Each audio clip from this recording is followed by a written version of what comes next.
The views and opinions expressed in The Fact Is with Hollis Grant are those of Hollis Grant and do not necessarily reflect the official policy or position of Droids Canada Network. Droids Canada Network does not take responsibility for any content or position produced by Hollis Grant and his show.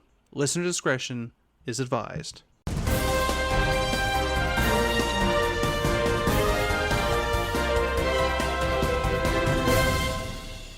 Good morning, good afternoon, and good evening.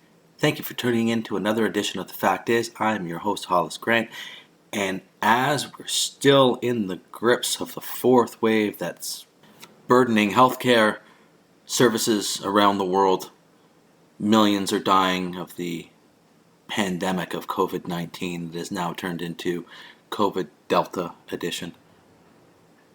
The Canadian federal government, in particular Justin Trudeau, Prime Minister of Canada, decides to hold an election, a snap election. He's decided that the minority government that he has is not good enough, and he must obtain a majority government to ride this thing through, to ride through the pandemic, because in the greatest of wisdom, during a pandemic as serious as this, you call an election.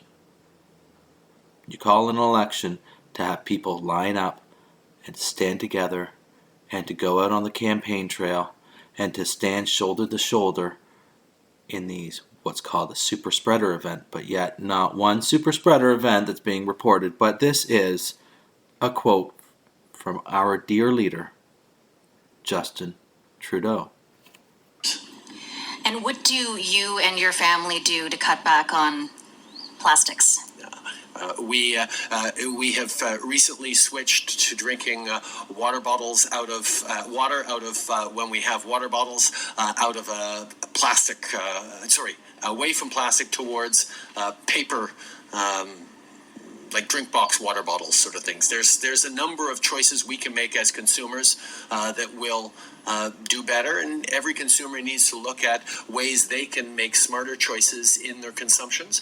We certainly do that on a daily basis as we've switched from plastic water bottles to paper water bottles or cardboard water bottles. But there's always more things to do, and we're looking forward to continue that. That is a clip from our glorious leader, Prime Minister Justin Trudeau, on the banning of single-use plastics. Now, Justin Trudeau has built himself up an image of being a feminist, one that champions all sorts of causes, gender equality and gender pronouns. A little bit more on gender pronouns and identifying as non-binary, non-standard male-female. Now, this particular clip that I will show, that you'll listen to, is from when he was recently elected in 2015, and he's proclaiming that he's a feminist.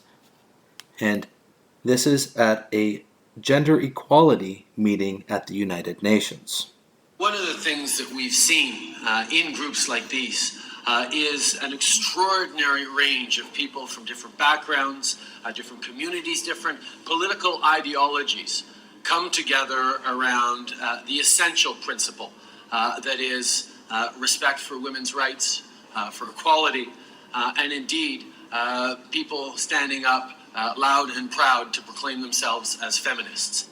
So as you can see from that clip, he's proud to call himself a feminist. So women's rights are important, and treating women with respect is very important. And everyone here on the show will agree to that as well. Women are vital and they are important, and every person is important. Every person. As long as you have a beating heart, you're a person that should be respected and listened to. Now further on, later on in the day, he goes on to say how much of a feminist he is. And here's the following clip about him being a feminist. Keep saying loud and clearly that I am a feminist until hear me roar. Until it is met with a shrug. It shouldn't be something that creates a reaction. It simply is saying, I believe in the equality of men and women, and I believe that we still have an awful lot of work to do to get there.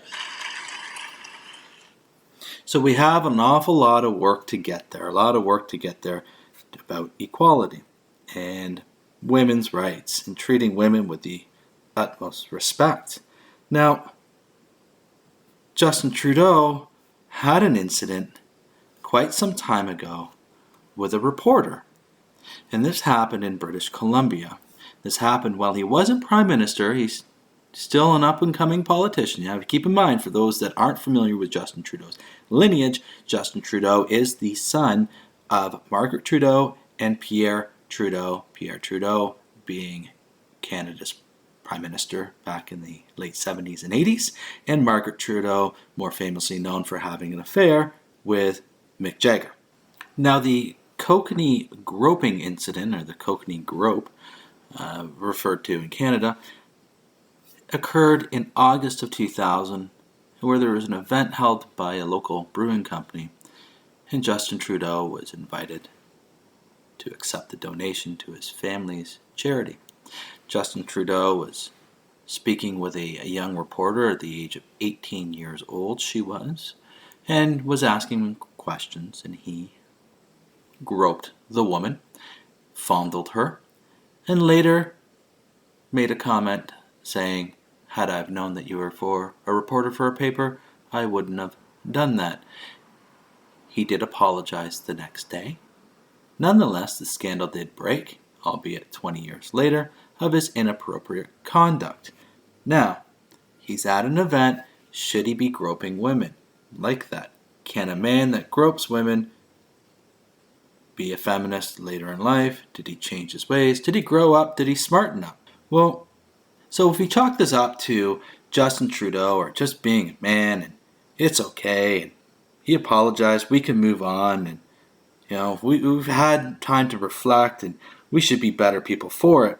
Now, let's take Logan Mailloux, a hockey player recently drafted by the Montreal Canadiens, who was in Sweden playing hockey and took a picture with a girl who's underage, which is illegal, but it's not punishable by jail time in Sweden, and he got a fine. It was inappropriate. He shouldn't have done it.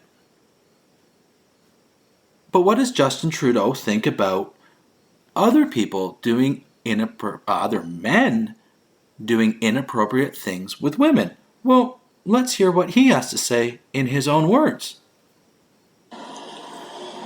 As a lifelong Habs fan, I have to say I am deeply disappointed by the decision. I think it was a lack of judgment by the Canadiens organization. I think they have a lot of explaining to do to Montrealers and to fans from right across the country. Now, it's okay for Justin Trudeau to grope, and it's okay for him to apologize, and everyone must move forward and get along with it. It's in the past, and he's changed. But if any other man gropes a woman, it's a bad thing, and they need to do some serious reflecting. And serious reflecting in his mind, meaning this player should no longer play hockey and should be banned and expelled from society and no longer have a career. But it's okay for Justin Trudeau to do it, because you need to forgive him, because remember, he is a feminist. He is a champion of women. So as a champion of women and as a champion of Indigenous people in Canada, Justin Trudeau, in his first term as Prime Minister, elected a cabinet of half women, half men.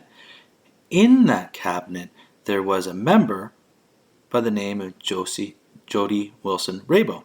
She was a woman, and she is a Native American. And she was in charge of a very important position in the Department of Justice. That was her ministry. That was hers to look over. Now, the SNC-Lavalin scandal is an amazing Hollywood movie. It has Libyan dictator Muammar Gaddafi's son. We have cocaine. We have Canadian prostitutes. We have large monopoly company that's sucking at the teat of government. All involved. It is and will be an amazing movie.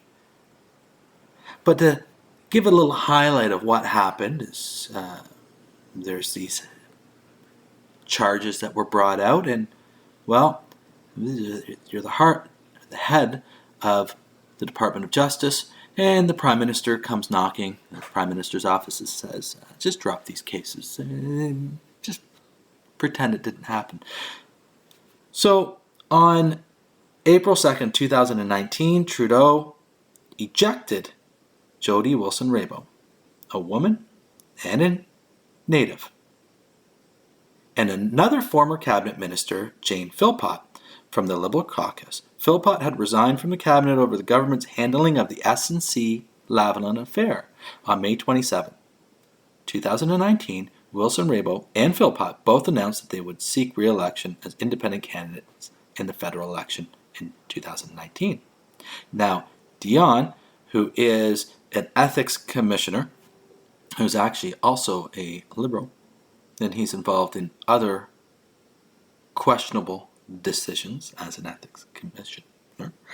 Now, he released a report, and in August 2019, he found that Trudeau had inappropriately attempted to influence Wilson-Raybould to grant SNC-Lavalin a deferred prosecution agreement and therefore breached the Conflict of Interest Act. According to the Act, a person in public office cannot use their position to influence for their own private interests or those of a third party another person's decision. In this case, SNC-Lavalin stood to benefit by avoiding a possible criminal conviction. The company would be ineligible for government contracts for a decade if found guilty. SNC-Lavalin is still collecting taxpayer dollars as we speak to this day. So not only are you operating a government based on equality and treating women with respect, and of course you grope women, and that's in your past, and another groping scandal comes along and you condone it, but you don't condone your own actions, and you don't think that you should step down from your position, and you take a woman, you take a Native woman, and you kick her out of caucus, you kick her out of her cabinet, you kick her out because she said this is not right, and your ethics commissioner backed up and later agreed with that said woman. But there's more. Now, taken from liberal.ca, this is from 2015 when he first ran for Prime Minister, and I'll just read right from their website. Canadians deserve an open, transparent government that will focus on their real priorities. Economic growth that works for everyone, said the leader of the Liberal Party of Canada, Justin Trudeau, today. As the Mike Duffy trial resumes tomorrow, and after a decade of Stephen Harper, Canadians' faith in government has never been lower. After promising reform, the Conservatives have delivered the most centralized, self-serving government in Canadian history, said Mr. Trudeau. Only Liberals have a plan for real change that will restore trust in our democracy and ensure an open and transparent government. And yet, when the SNC-Lavalin scandal breaks, he covered it up. Now, moving on a few years later, we get into the We Charity scandal. The We Foundation, the We Charity Foundation, was started by two guys, and it was about promoting opportunities for youth and youth engagement and getting kids excited. The We movement. They had guest speakers. There was concerts. They would go down to Maple Leaf Gardens in Toronto, the largest venues next to the Sky Dome, where the Blue Jays play baseball, now known as the Rogers Centre. And it would be filled out with thousands of kids across the Greater Toronto area to hear guest speakers such as Margaret Trudeau and other Trudeau family members. It later turned out that the We Charity scandal, they were skimming money. Now, Justin Trudeau's family is at the center of all this. Now, when we go back to the particular individual here, who's part of the Ethics Commission, Mario Dion, who convicted Trudeau of his third ethics violation as Prime Minister, the most in Canadian history. Now, Mario Dion was appointed January 9th, 2018. January 9th, 2018, he was appointed. He was appointed in private by Justin Trudeau. Mario Dion is a Liberal through and through. There was no discussion. There was no process. He was put in place. Now, that's an issue because that's not open and transparent, because the whole process should have been open and transparent. As you heard, it was run on open and transparency. So now he puts the guy in 2018, he rules on the SNC-Lavalin affair, finds them that they were guilty. In the We Charity scandal, he blamed Bill Marneau, who was the finance minister, and exonerated Trudeau, and Trudeau had nothing to do with it, and everything was fine. And then,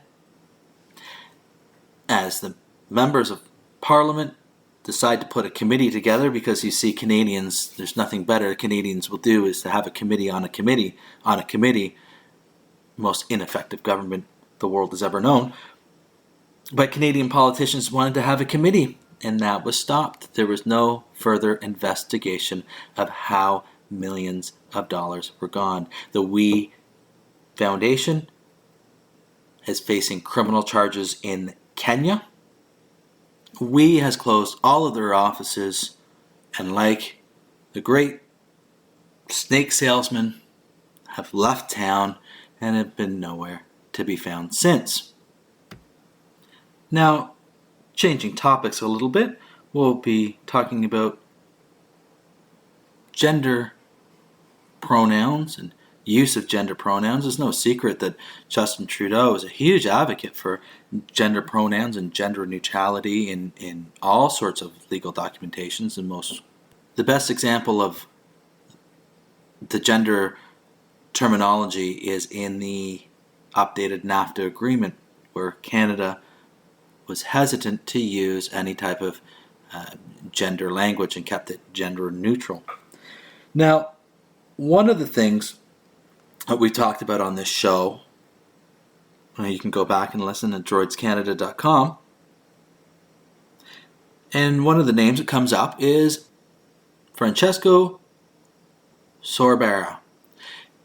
He was one of the MPs involved in the hospital in our prior episode about how to kill an entire family and get away scot-free. But nonetheless, we'll dive into what he had to say in the House of Commons regarding Fisherman. Take it away, Francesco. Recently on a family vacation to Boston, I had a conversation with someone who would love, fisher folks would love to have access to Europe like our Canadian fishermen do. Fisher folks do, excuse me. Fisher folks would love to have access to Europe like our Canadian fishermen do. Fisher folks do, excuse me. I like to say people kind, not necessarily mankind.